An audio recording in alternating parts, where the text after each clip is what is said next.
ওই জাহিলিয়াতের যুগে গোলাম বেচাকিনি হইত, গোলাম কি হইতো? বেচাকিনি হইতো। গোলামও কিনতে, যেরকম আমরা গরু ছাগল কিনি এরকম কি হইতো? গোলাম বিক্রি হইতো। হাফসি গোলামরা এত নিকৃষ্ট ছিল ওই জামানায় যে অন্য গোলাম কেউ কিনলে হাফসিতে কেউ বিক্রি করত না। তাহলে বেলালের দাম ছিল না। এই কথার দ্বারা কি বোঝাইলো? বেলালের আগে কি ছিল না? কোনো দামই ছিল না, তারা হাফসি গোলাম বলা হইত। কিন্তু যেই মুহূর্তে রসুলের কাছে আসলেন, ইমানের নূর অন্তরে জ্বালাইলেন, রসুলের সম্পর্কে জড়াই গেলেন, এই বেলালের নামের আগে একটা শব্দ জড়াই গেলেন, সাইয়্যিদুনা বিলাল। সুবহানাল্লাহ।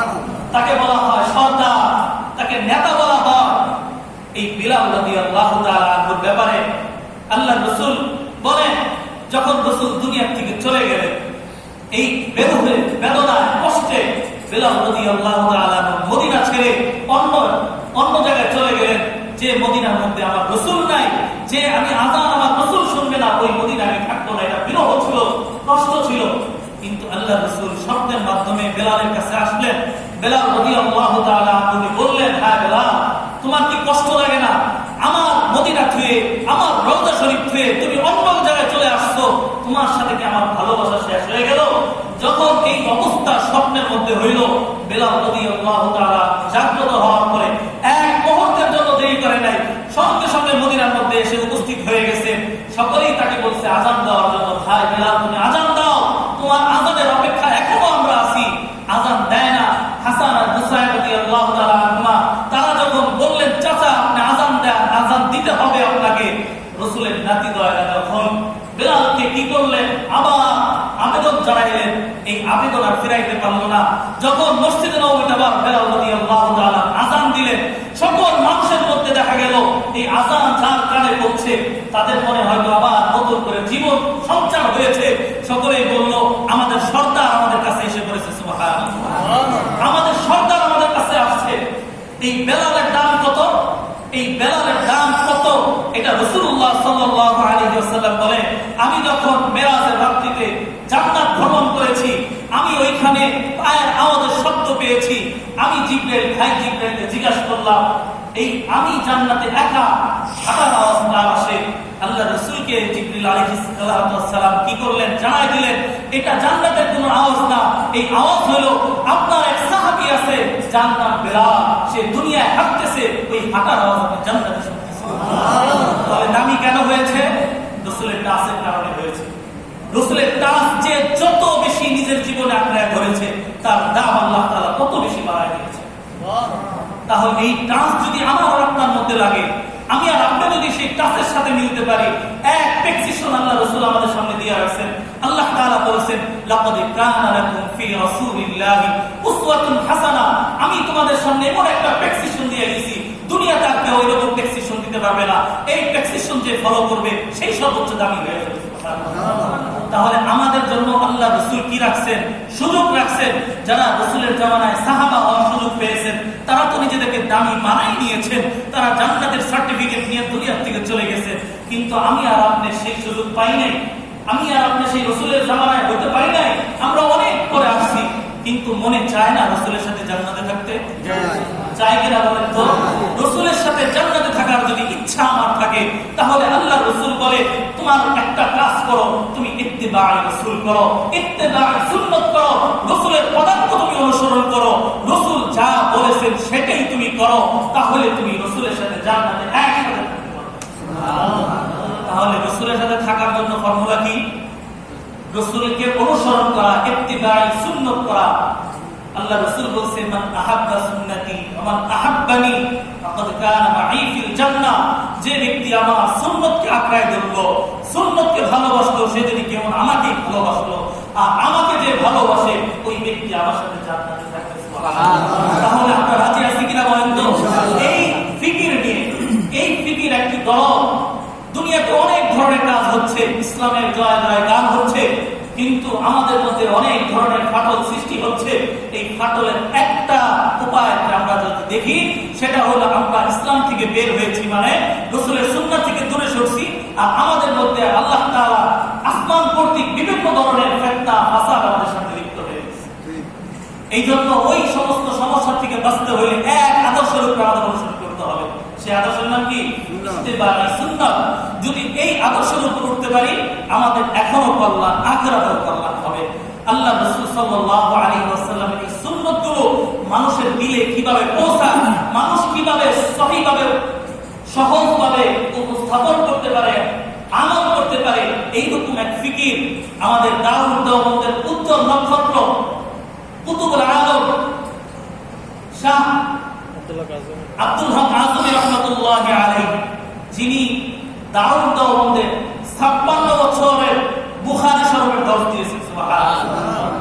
এই ব্যক্তির হৃদয়ের মধ্যে আল্লাহ তাআলা এমন একটি জিনিস ঢুকায় দিলেন যে তুমি একটি কাজ করো, মানুষের মধ্যে সুন্নত আছে, মুখস্থ যে সুন্নতগুলো আমরা জানি সেটি আমরা আদায় করি, কিন্তু রাসূলের হার লাইনের সুন্নত আছে, রাসূলের প্রতিটা কদমে কদমে সুন্নত আছে। তুমি কি করো? এই সুন্নতগুলো মানুষের কাছে সহজভাবে উপস্থাপন করো, সহজভাবে উপস্থাপন করো, যাতে তোমার ইবাদত হয়, তোমার আমল হয়, মানুষও আমল করতে পারে। আর এক একটা সুন্নতের পাওয়ার কত! আল্লাহ রাসূল বলেন, ওই জাতের কসম খেয়ে বলতেছি, যার হাত আমার জাত। আল্লাহ তাআলা, আল্লাহর হাবিব বলেন, সাত আসমান সাত জমিনকে যদি এক পাল্লায় রাখা হয়, আর রাসূলের একটা সুন্নতকে যদি এক পাল্লায় রাখা হয়, খোদার কসম করে বলি, ওই পাল্লা সুন্নতের পাল্লা ভারী হয়ে যাবে। সুবহানাল্লাহ। সুন্নতের পাল্লা ভারী হয়ে যাবে। এই জন্য রাসূলের প্রতিটা সুন্নতের পাওয়ার অনেক অনেক দামি দামি সুন্নত। এখন আসেন, এই ফিকিরটা আব্দুল হক আজমি রাহমাতুল্লাহি আলাইহি, তিনি দুনিয়া থেকে চলে গেছেন। তার হাতে গড়া ছাত্র, তার শিষ্য আমাদের শায়েখ মুফতি শরীফ মোহাম্মদ ইলিয়াস কাসিমি দামাত বারকাতুল আলিয়া, যার মাধ্যমে তার দিলের মধ্যে আবার আল্লাহ তাআলা ঢুকাই দিয়েছেন উস্তাদের কথা মানার জন্য, যে উম্মতের দ্বারে দ্বারে ঘুরতেছেন, যাতে উম্মত রাসূলের প্রতিটা সুন্নতের আদর্শবান হয়ে যায়, প্রতিটা সুন্নত আদায় করতে পারে। এই চিন্তা যখন ঘুরতেছে, এই সুবাদে উলামায়ে কেরামের পরামর্শের ভিত্তিতে আমাদের ওইখানে সবার কাজ হচ্ছে। আর তার দিলের ফিকির হলো প্রতিটা মানুষের মধ্যে সহজে কিভাবে সুন্নত ঢোকানো যায়।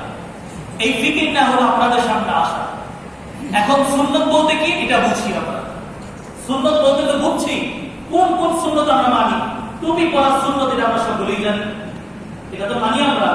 জামা পরার সুন্নত এটা জানি, খাওয়ার সময় দস্তরখান বিছানো এটা সুন্নত আমরা জানি, মেসাজ করার সুন্নত এটাও জানি। প্রত্যেকটা সুন্নতের গুরুত্ব আছে, কিন্তু সুন্নত তো এতটুকু না। সুন্নত বলতে রাসূলের পুরা জিন্দেগিকে বলা হয়। আপনি সকালে ঘুমের থেকে উঠছেন, আবার ঘুমাইতে যাবেন, এই পুরা সময়টার মধ্যে যা করবেন প্রতিটার মধ্যে রাসূলের আদর্শ আছে কিনা বলেন? যদি আপনি রাসূলকে দাঁড় করান, আপনার ঘরে দাঁড় করান, আদর্শ আছে কিনা বলেন তো? রাসূলকে যদি আপনি চাকরির ক্ষেত্রে দাঁড় করান, ব্যবসার ক্ষেত্রে দাঁড় করান, রাসূলের আদর্শ আছে কিনা বলেন?